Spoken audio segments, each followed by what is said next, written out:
So good. Chalo, very good evening to all of you once again. And I hope those who are not in the session, there's no more time to halt here.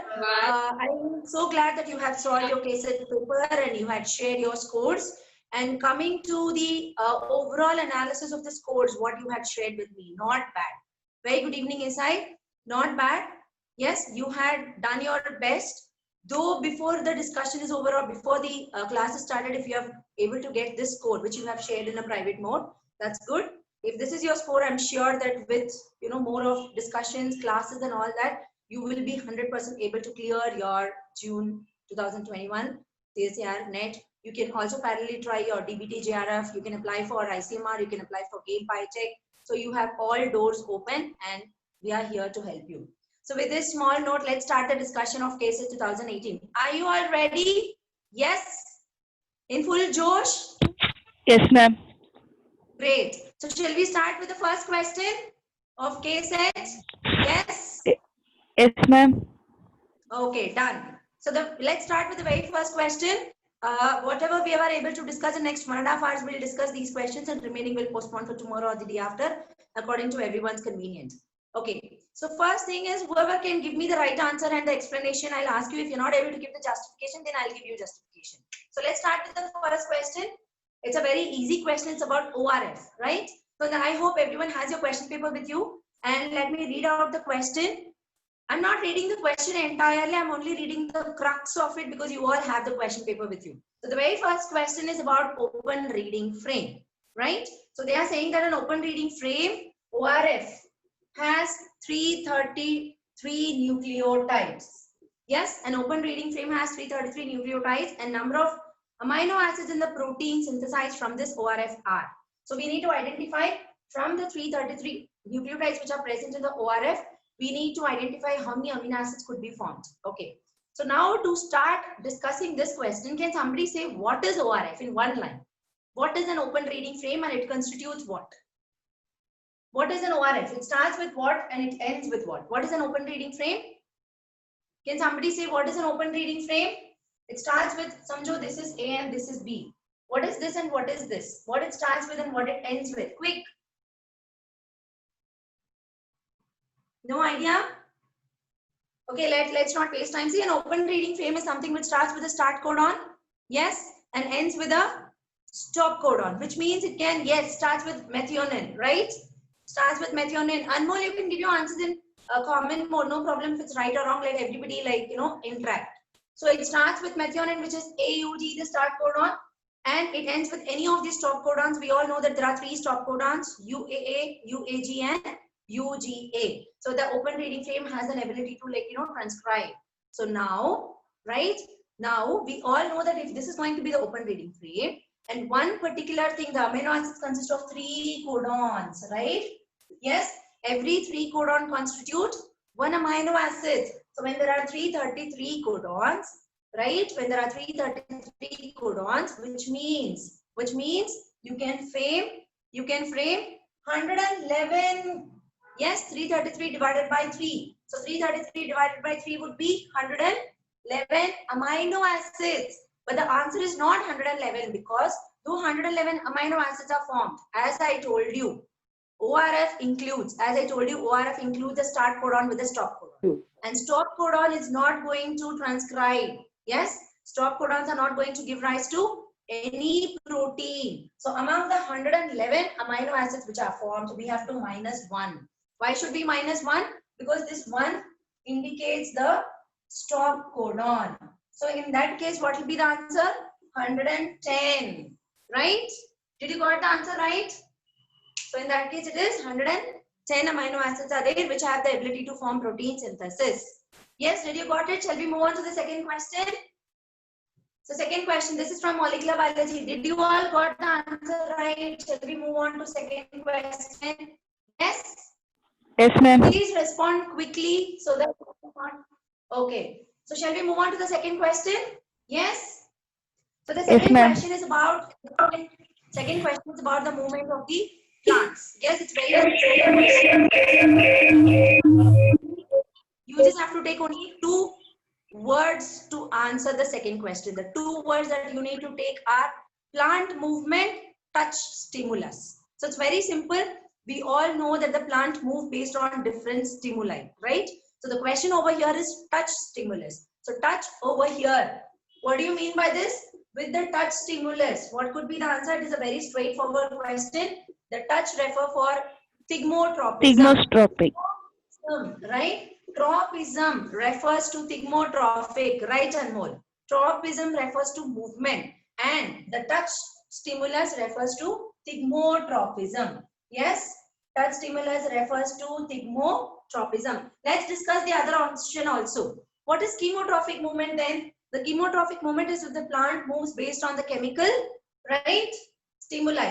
That is called as chemotropism. What is C option? Hydrotrophic movement. From the word you can say water. Hydro means water. So the trophism means movement. So option C, they go hydrotrophic movement. So when do you call that as a hydrotrophic movement? If the plant growth is determined by the water molecule, or if the plant growth is by stimulus of gradient of water, then you call it as hydrotrophic.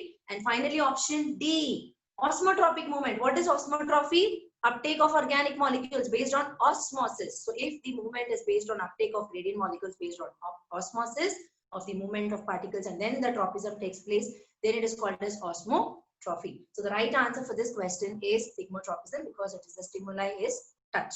Right? Hope I'm clear. Shall we move on to the question number 3?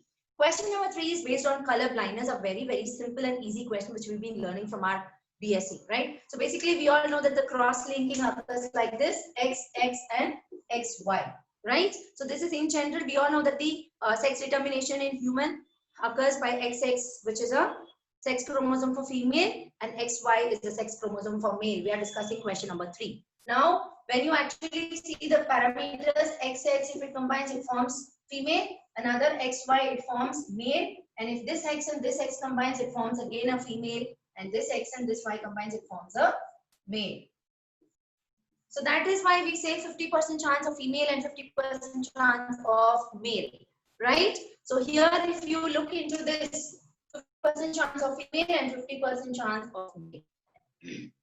And this particular cross is in normal condition, completely normal condition. Now this is a normal condition. Let's see the question. In question they have asked, a color blindness is an X-linked recessive disorder. Yes, we all know that color blindness is an X-linked recessive disorder.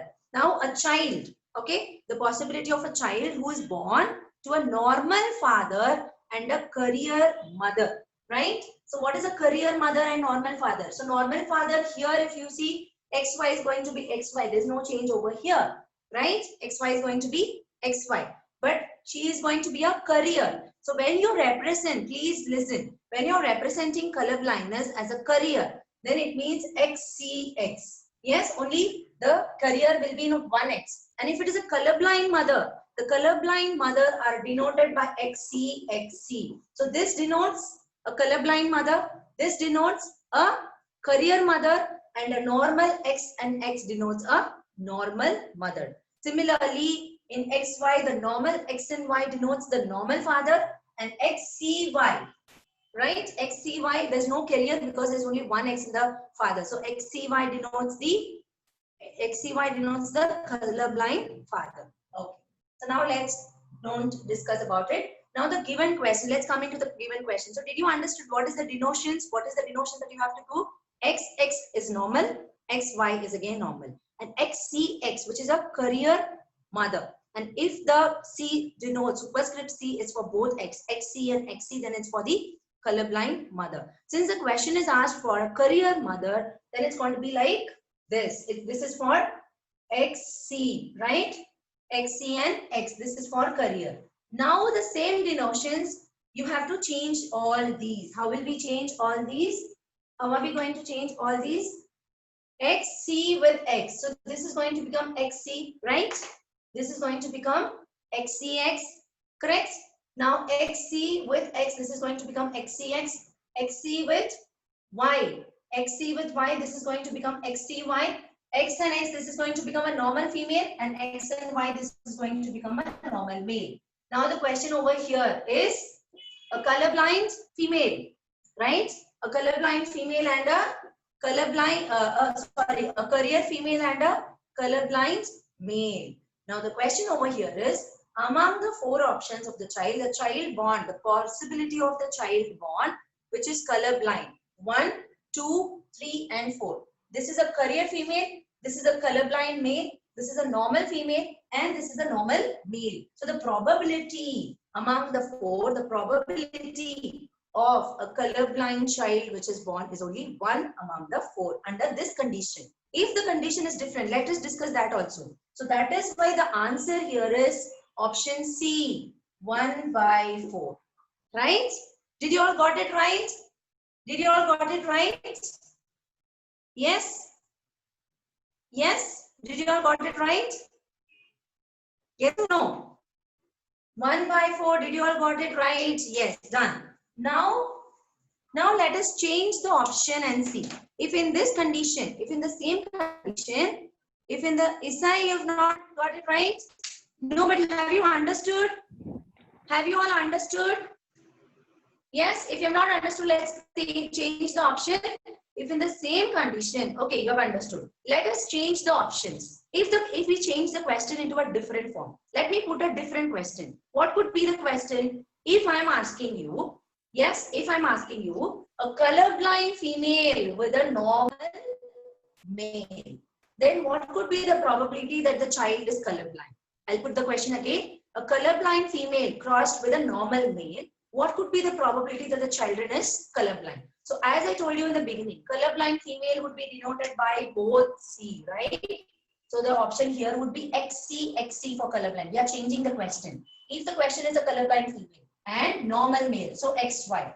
Now what will happen? When this X combines with this X, then it will become XCX. It will remain the same because it's only C over here and this X is normal. So XCX would be there and XC and Y, right? So XCY would be there. Then XC and this XC, right? So this is combined with this is combined with this. Now the XC and X will become again XCX because here it's both are colorblind. So it's XC and XC. So the XC and X combine to form a XCX and XC and Y, right? XC and Y combines here to form XCY. Now what happened to the answer? The children, probability of the children who are born, XCX, which means we are getting a career female. We are getting a colorblind male.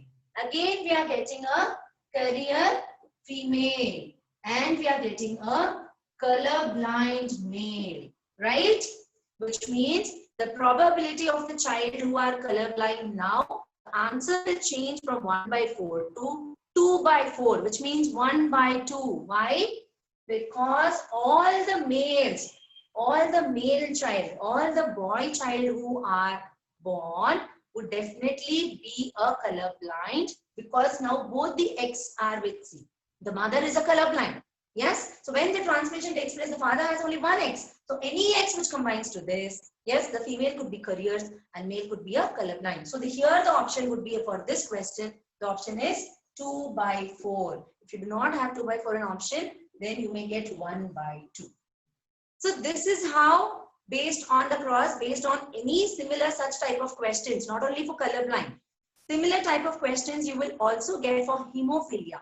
The same is applicable where instead of C, you just have to put a symbol H, right? The same is applicable, but instead of you just have to put a H over here. Is that clear now? In any cross, any questions for a colorblind or hemophilia, will you be in a position to get the answer right? Yes or no? Please comment.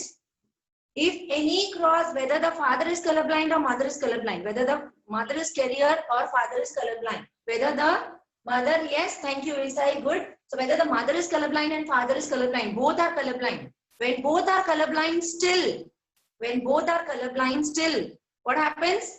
What happens? When both are colorblind, what will be the option? Without even working out, we can say it will be XC, XC, this is also colorblind, XC and Y, this is also colorblind. So what happens? What happens? Everyone are the colorblind child because XC, XC, XC, XC, XC, Y, XC, Y. Right? So all will be colorblind because in male, since they have only one X, even the one X carries a C, which means they are only colorblind. in male under the conditions of color blindness or hemophilia, because they are X-linked. That is the first line. See, X-linked recessive disorder.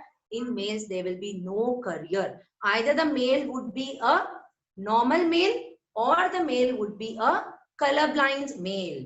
Is that clear? Shall we move on to question number 5? Yes.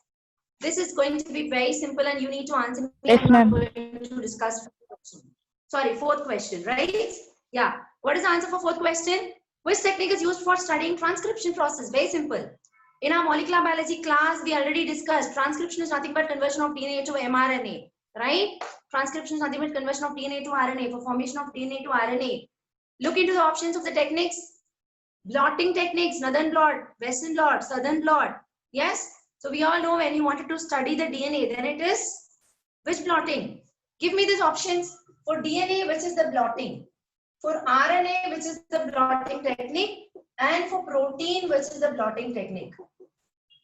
Very, very simple, straightforward question. We discussed this in last molecular biology class, blotting technique word, when we were talking about fingerprinting. I gave you the notes as well, right?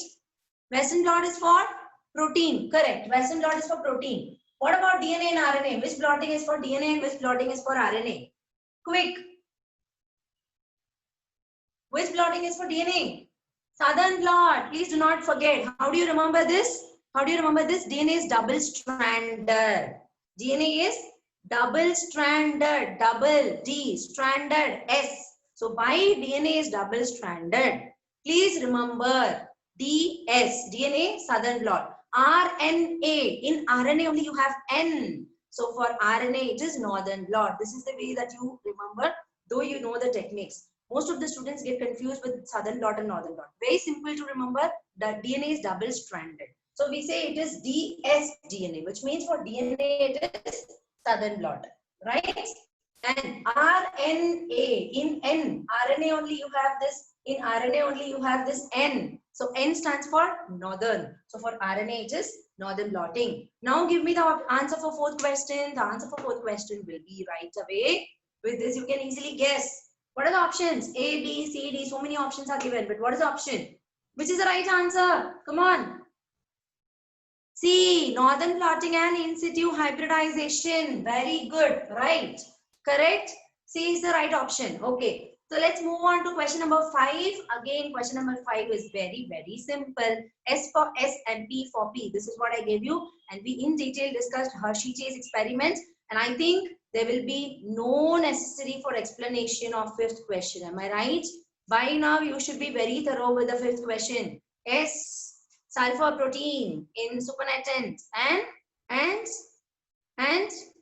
the DNA with phosphorus radioactivity in the this one, pellet. So with this, I think you will be able to answer the fifth question after the discussion in detail last week on Hershey-Chase experiment. All of you give me the answer. Fifth question, easy now? By now you should have understood the explanation of fifth question after the molecular biology class. Yes? Yes, Isai, thanks. Where are the others? I want answer from every one of you.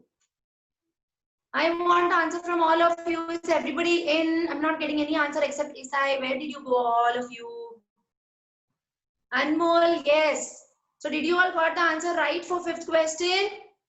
Yes, no, yes. Did you all got the answer? Did you all got the answer right for question number 5? Yes. Shall we move? Okay, done. Good. Shall we move on to question number 6? Shall we move on to question number 6? Okay. Question number 6. Before we continue, all of you tell me one thing. Do you all have a book and a pen with you? I gave you a few instructions and I'm going to give you an additional notes also, as in what? We are not only discussing what is the right answer, we are also discussing what are the other options and why the other options are not right and what is the question for the other answers. So are you all noting it down? Yes? Noting it down? Great. So in that case, please note this also. I'm going to give you definition for metagenomics. And with this definition of metagenomics, you will be able to answer it right. Please make a note of it. Can somebody identify what is the answer for this? Metagenomics deals with. Option A, isolation of soil bacteria cannot be. See, very simple. Meta is something to do with a diverse population. And genomics is for gene sequencing. right? And meta stands for a mass of, like, meta-analysis. What do you mean by meta-analysis? We are taking a huge population and we are discussing, right? So what could be the answer? D, correct. Why D, Isai? Anmol, right. D, very good. Why D is the right answer? Can you give me Ma'am, because justification? it's for biodiversity. So diverse Great, kind of. wonderful. Yes, because it is related to biodiversity. Yes, okay. You can also define this in another way. Can somebody else give me another answer? Can somebody give? Can somebody try for a synonym for this sample? Biodiversity, which also includes ecosystem, environment. So you can also say the metagenomics deals with the meta-analysis of the different samples of biodiversity related to entire environment. Yes, yes. So you are analyzing the biological samples of the entire environmental samples, or you are analyzing the genomic sequence of the entire biodiversity species, or the environmental assemblage. Matlab, you are putting together an entire assemblage of this particular biodiversity species into it, and that refers to metagenomics. Yes, right. So is the answer culture independent analysis of biodiversity. Yes. So from the two words you can split meta. Yes. From the two words you can split what is meta and what is genomics. Meta means many organisms, including a huge population of many organisms into it of the environmental sample. And genomics means the biological species or the genes which are involved into it. So this is what it is. Once you understand the definition of metagenomics, it's very easy to get back to this answer. Done. Okay. Question number 7. Very, very, very easy. Question number 7. Bats belong to D. Yes, D is right. Why D is right? We all know that phylum, non-chordates and chordates. So when we talk about non-chordates and chordates, we all know under non-chordates or under invertebrates, we have 10 different phylums which are coming under invertebrates. Yes, Nikita, bats are mammals. So under phylum, 10 different phylums are very important. When you talk about animal diversity portion of your CSER, you will be learning about the phylum, starting from phylum Porifera, Cnidaria or Coelenterata, Ctenophora, phylum Platyhelminthes, phylum Aschelminthes, phylum Annelida, Arthropoda, Mollusca, Echinodermata, Hemichordata. And all these are the phylums which belongs to invertebrates or the non-chordates. And Hemichordata act as the connecting link between chordates and non-chordates, right? And chordates, under chordates, if you take the phylum chordates, again under phylum chordates, you will be having 3 subdivisions, which means Cephalochordata, Urochordata, and Vertebrata. And cephalochordates are those which have the notochord, right? Notochord throughout the from head regions to tail region. And Urochordates are those which have their notochord only in the tail portion. And vertebrates are those which have their notochord converted into a vertebral column, right? And under vertebrates, we have further classifications which are agnathostomata and gnathostomata, which means without jaw, which is agnathostomata, and with jaw, which means gnathostomata. And under agnathostomata, cyclostoma is a very, very famous example. This could also be one of the very, very important MCQ for CSER exam, right? So agnathostomata, which is without jaw, example cyclostomata, right? And gnathostomata, again coming to gnathostomata with jaws. Under that particular phylum, we have different 4 classes. What are the 4 classes? Amphibia, reptilia, aves, and mammalia, right? So we know examples of amphibians, we know examples of reptilia, we know examples of aves where all birds belongs to aves, and finally mammalia, which is also including us. And now bats belong to the class Mammalia, but yet an additional information or yet very important question is that though bats can fly, it is not a bird, it's a mammal. And bats are the only flying mammals, right? Hope I'm clear. So nothing much to explain under this, I guess. Shall we move on to the next question? Is question number 7 clear overall to all of you? That is, I think in this I've also covered the other explanations of B, C, and D. Yes? Done. Great. Let's move on to question number 8, which is also very, very easy. Strontium 90. It's a direct question. If you know about, please browse about strontium 90. It's very simple. Answer is C. Yes, bones. And why it is bones? Why it is bones? Because strontium 90 directly intercalates, or it interacts with the replaces the bones in adults, and it has very similar genetic pattern, and because of which, what happens? What happens in child and in adult? What is the difference? What is the difference between child and adult in strontium 90? What is the difference? Average, I'll give you some additional information. It's going to act in similar because of the chemical similarity, structural similarity. The strontium 19 can replace the bones and integrate with a function of bones in adults. It's not going to cause any threat, but in children, it will definitely cause some threat. So the level of strontium 90 that is entering into the children, you have to be very careful. And in addition, the very important information is around 2 mg per day of strontium intake is normal. What is the normal intake of strontium 90 in adult's body? 2 mg per ml. This is an additional information. And this strontium 90 is directly interacting with similar to calcium. Yes, and because of that, JC, calcium is more important in your body. And because it is very chemical similar to the calcium, that is the reason the stable strontium isotopes are integrating with the bones, and they do not cause significant threat in adults, but in children you will have to be very careful. And the normal conditions are 2 mg per ml. 2 mg per ml of strontium per day in adult. Intake, uptake of strontium 90 levels are 2 mg per ml. Right? Yes, Asha, clear? Shall we move on to question number 9? Yes, this is basically they are replacing the calcium and it helps in mineralization of the bones. Right? Question number 9. Okay. Question number 9. Okay. Rina has given us a alarm saying that only 5 minutes is left for this session. So within this 5 minutes, I think easily we can discuss question number 9 and 10 and immediately join the next session for other. Question number 9 is very, very simple. Ergosterol. Give me an answer. Ergosterol. Direct question. What is ergosterol?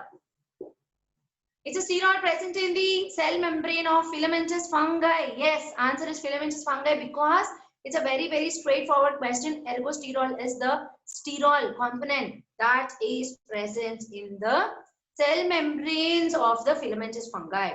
Now the question is, इसमें से दो question आ सकते हैं. What is the first question? They may ask what is ergosterol present in filamentous fungi. Other question they may ask is present in which part of the fungi. So it is present in the cell membrane. It is sterol present in the cell membrane part of the fungi. This is another important question. Okay. Another important question is what? It is almost absent in plants. Yes, and higher plants. It's almost either negligible amount or it's absent. Okay. Another very important question you may also get. Ergosterol is also present in the yeast cell wall and mitochondria. So please make a note of it. Where all the ergosterols are present?